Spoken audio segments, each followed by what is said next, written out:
If you want to learn how to focus, you have to understand a few different things that you probably aren't thinking of. So first, let's do an experiment. Now that the lights are off, the first thing you probably notice is my face, and I notice it too. That's because it's the brightest thing there. That is where your eyes naturally drift towards, and we can use this to our advantage, along with many other examples I'm going to mention in this video. And remember, focus isn't about willpower, it's actually a lot more about your environment. So by the end of this video, I'm going to teach you how to master the environment around you so that way you can obtain and sustain better focus even when life's chaotic. Forgot to mention this earlier, but there are 3 main pillars we're going to be talking about in this video. But before we have to get into that, we have to figure out why we're getting distracted in the first place. So the first thing I want to mention to you is that most people can't focus because of things like their notifications going off, somebody's texting them, someone's calling them, someone's giving you an email, this and that and the other. And besides the essential things, we can turn this all off.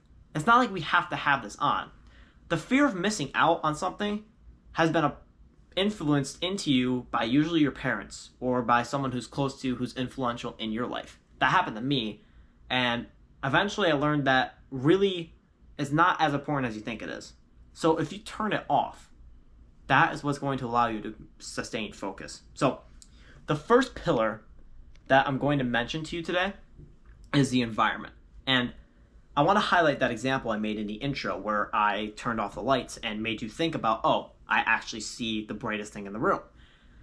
We can apply this into our own lives very simply. Just turn off the lights and dim them just to whatever you need to see.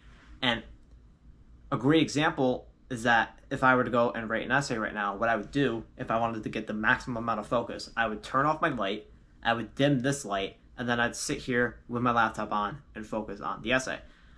Doing something like that is what's going to allow you to unlock a better and deeper focus with more creativity. This is all proven in scientific studies. You can go look this up if you don't believe me. So with that being said, I want you to remember a couple of other things too. I have them listed here. So decluttering your workspace, right? As of right now, in my peripherals, there's a couple of things in here that I don't really care about, right? I've got like a thing of pencils, a few other books, some more notebooks, a pen, a water bottle, whatever. Those things I can zone out of them and I can just focus on you guys right here. Doing that for your own tasks, whatever you have to do, is the same exact principle. Just getting rid of the things that you care about being in your peripherals, and just whatever you need to focus on or care about in that moment, have that directly in front of you. There's no need for you to have your laptop over here, your phone over here, your notebook over here, because now you're just constantly looking around and you're constantly going to notice things, and it's going to distract you and probably annoy you, honestly, because that annoys me. I hate when I have something here and something there and then I'm just like doing this all the time. It's just like, how am I supposed to get something done when I'm having a conversation with somebody and I'm on my laptop and the lights are bright as hell and I have a headache and whatever, right? So eliminating those small things is what's really going to help you out. Trust me, I know. But the next thing I want to mention here, let's see here. Oh, yes. Your phone is like the most distractible thing that you can have. And I just made up a word, but I don't care.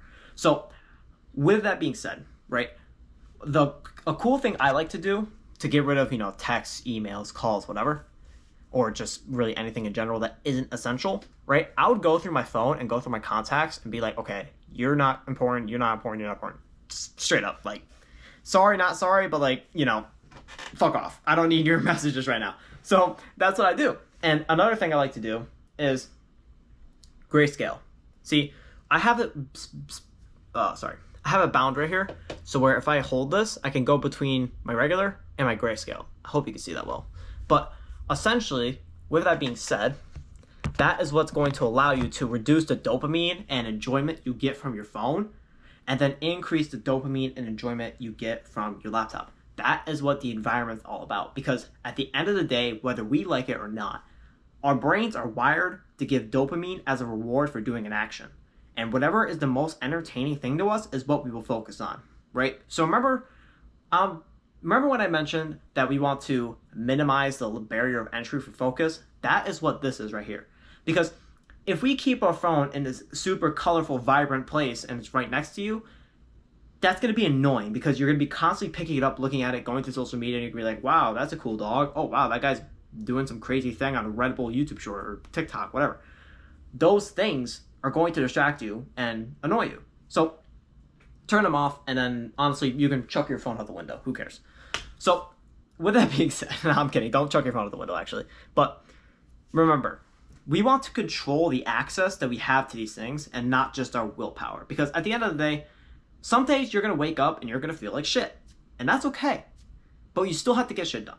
So the best way we can do that is by controlling things that we don't need. So maybe closing your door to reduce the noise from the outside world. That's a very great one that I'll mention more in detail in a second.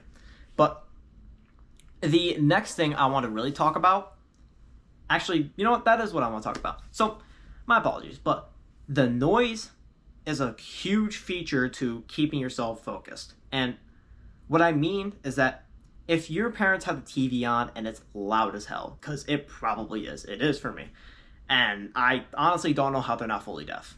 Just saying. Like, I'm pretty sure I could walk out to the end of my street and I could probably still hear it. Like, it's bad. It's real bad. But anyway, with that being said, just focus on the things that matter to you, right? So if they're fucking watching the news and you don't really give a shit, close the door, right? Like, close the door. If you have better things to focus on, close the door.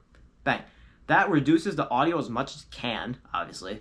But some of it will leak through, but you'll be able to kind of just bounce that out without really having to focus on that too much. And that's the key part. We want to reduce the amount of resources that we have to use mentally to get ourselves into that focused state. And honestly, that's about all I can say for that part. So the next pillar, the final pillar that I want to talk about is something I like to call energy balance. Now, that sounds kind of weird, but hear me out. So it's about your body, because your body and your mind are connected, right? A lot of people forget that somehow, even though you literally have a neck, like, you know, your head, body, right there. Like, it's all connected. So that sounds stupid, but the thing is that caffeine and water are the most important things that you can do to obtain better focus. So how do we ingest it without hyper stimulating ourselves? The first thing you want to do is understand this concept. 2-to-1 ratio. 2 for the water and then 1 for the caffeine. So if I were to have a 1 cup of coffee, I would want probably 2 cups of water, right?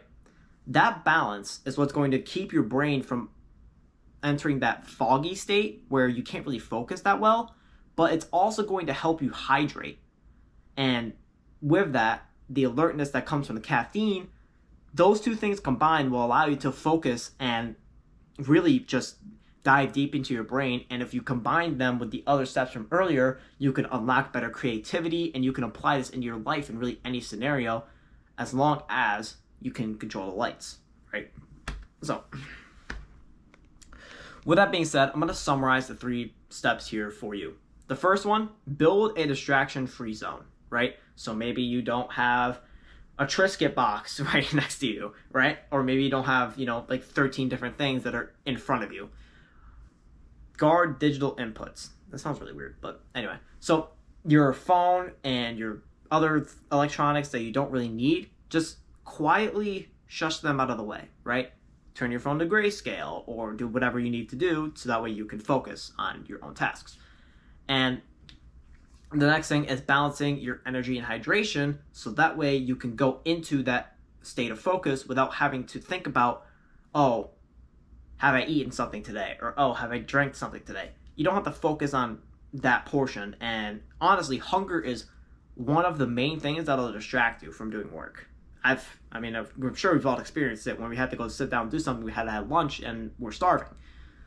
That is one of the key blockers of focus, but caffeine also reduces appetite. So if maybe you don't want to eat breakfast or lunch or whatever, just drink some more coffee, have some more water, and bang. All of a sudden, you're not going to be hungry for an extra hour, hour and a half.